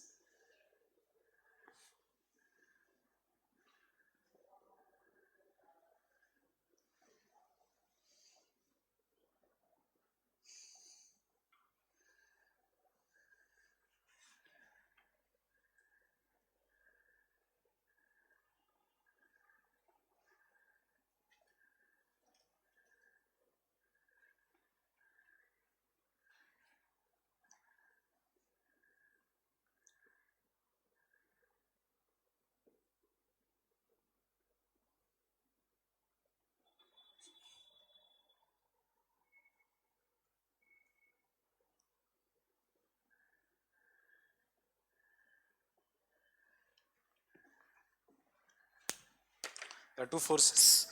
One which will form the mountain, Himalayas, when you study, it is the orogenetic forces. Oro means mountain. And when you study the entire India or entire Asia as a continent, कि कैसे बना, कैसे destroy हुआ, you will call them as a epirogenetic. Example of epirogenetic we will study in both optional and GS, continental drift theory. How did the continents form? Plate tectonic theory.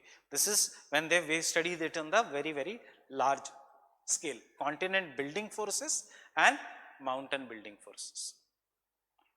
Getting it? Example. Which state in India is famous for cotton? Maharashtra. Why so? Because it has black soil. Which region has black soil? Those who have done their GS, they already know. Jahan pe there is volcanic eruptions. So by studying at the Maharashtra ka black soil, what you can conclude?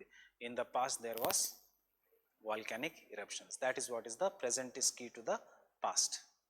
Fine. For example, our life is also present is key to the past. Fine. During our school days, had we been as studious as means we would have been as talented, as studious, right from engineering, medicine, जो भी आपकी faculty है. Today, maybe you would have landed in Google or in NASA, but we human beings are not deterministic, we are possibilistic. And possibilism में there is no quantitative revolution. I am just linking 2-3 chapters. मतलब input output नहीं है. maybe if I give the entire lecture, some of you will have very positive effect. आज जाके घर पे पढ़ोगे.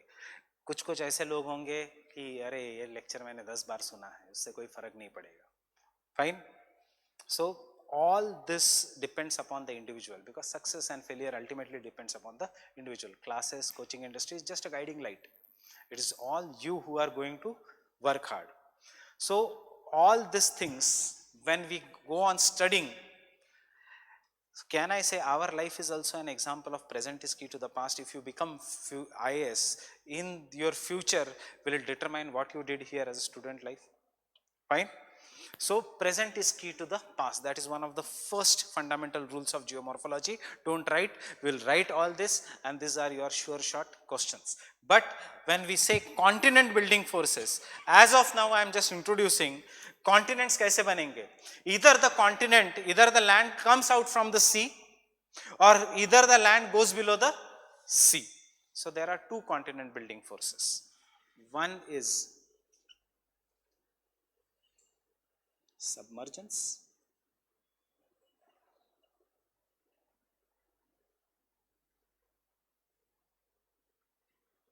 or subsidence, and the second is emergence.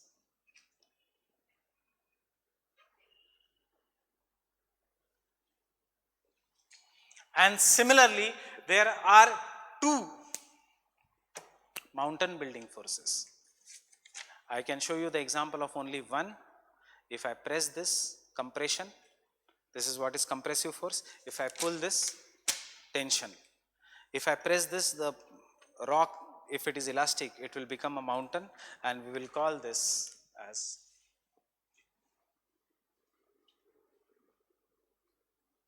folding, and the second is faulting.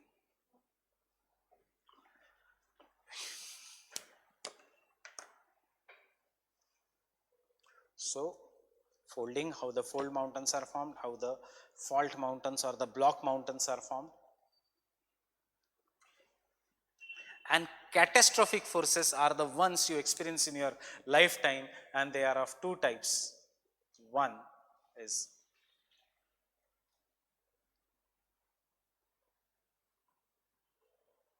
earthquakes, and second is volcanoes. Means this you are going to experience in your lifetime. You are going to, anyone can experience earthquake or volcano in their lifetime. They will feel it. So you will call them as a very sudden forces.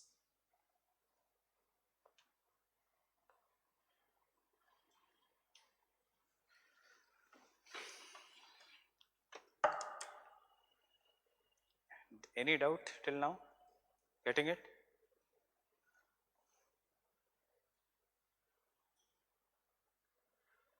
Can I continue? Can I rub this part?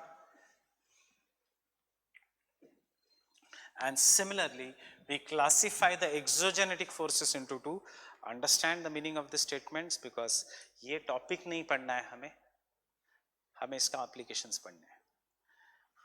I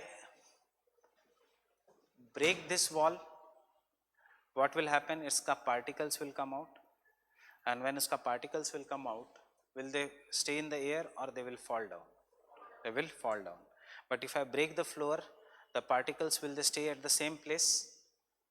Will they fall down? If I break this ground, because it is a flat, will they stay at the same place?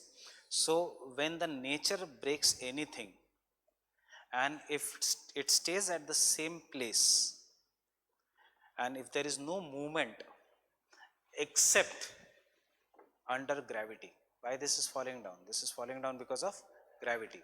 This kind of an force is what is known as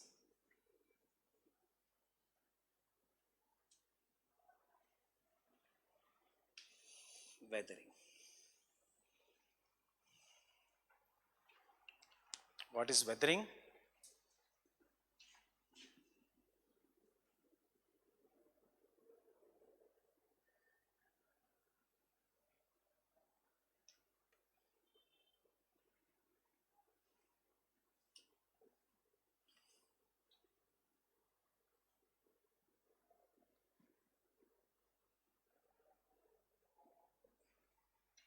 It is an in situ process. In situ at the same place.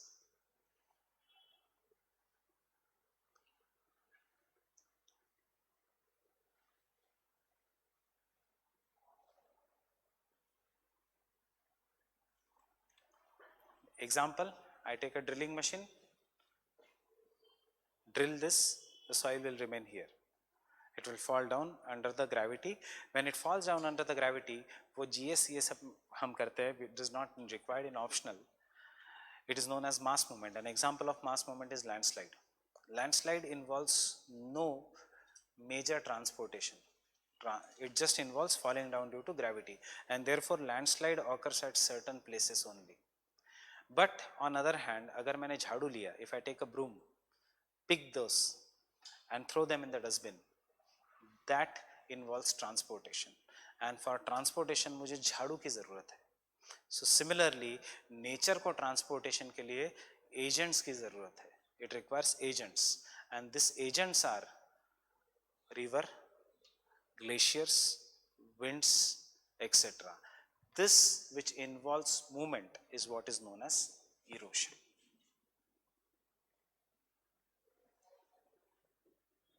And where does this understanding everyone?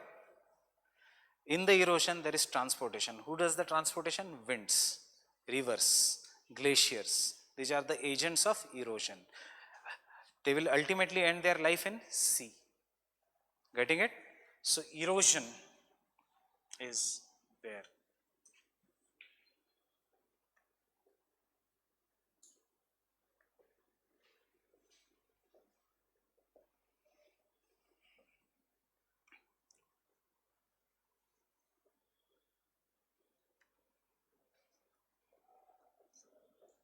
And therefore we'll call this as an ex situ process.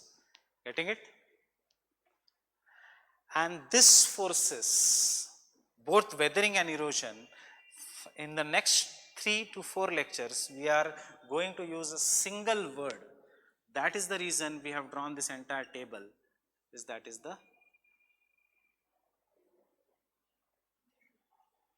denudation or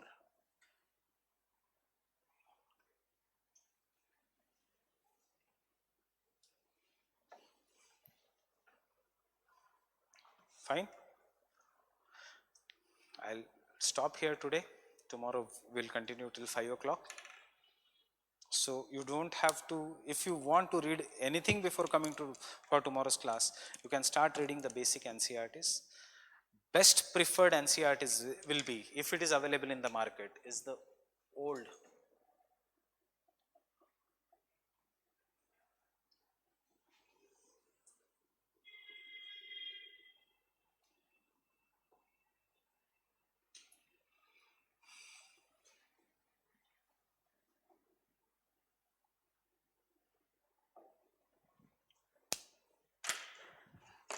fundamentals of physical geography. Unlike here, in optional, you don't require to carry atlas regularly. You don't require to remember the places in paper 1, you just have to remember the places in paper 2. So atlas will require in paper 2, fine, not in paper 1. And don't read Savindra Singh now, because out of that entire booklet, you have to read only specific chapters, otherwise you will get confused. It has not been written for UPSC. It is a general book of geography. Many things are there which is not in our syllabus, fine.